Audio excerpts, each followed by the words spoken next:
ایک شہر میں ایک بادشاہ تھا جس نے یہ اعلان لگوا دیا تھا کہ اگر اس شہر میں کوئی بھی غریب، کوئی بھی مانگنے والا آئے گا تو کوئی بھی اسے بھیک نہیں دے گا۔ تو اس شہر میں ایک بار ایک فقیر آیا، ایک مانگنے والا آیا، اور ایک دروازے پر اس نے سوال کیا، 2 روٹی کا سوال کیا۔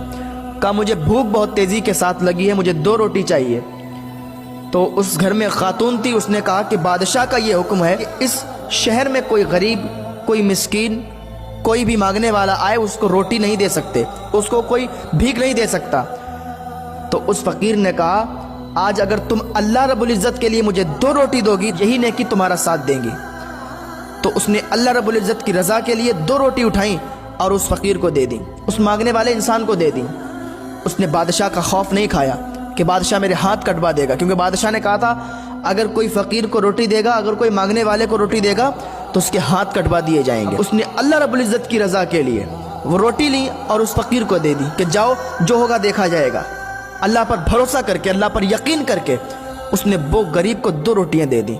بادشاہ کو معلوم چلا، بادشاہ نے اپنے سپاہیوں کو بھیج کے اس کے دونوں ہاتھ کٹوا دیے، اس کے دونوں ہاتھ کٹ گئے۔ کچھ دنوں کے بعد ادھر بادشاہ نے اپنی ماں سے کہا ماں مجھے شادی کرنا ہے۔ تو اس کی ماں نے کہا ٹھیک ہے، تب تو ہم پورے شہر میں تلاش کروانے کے لیے اپنے سپاہی بھیجیں، ابھی کوئی اچھا رشتہ ملے گا اور سب سے زیادہ خوبصورت لڑکی ملے گی، اسی کے ساتھ تیری شادی کروائیں گے۔ اب بادشاہ کے سپاہی نکل گئے ڈھونڈنے کے لیے۔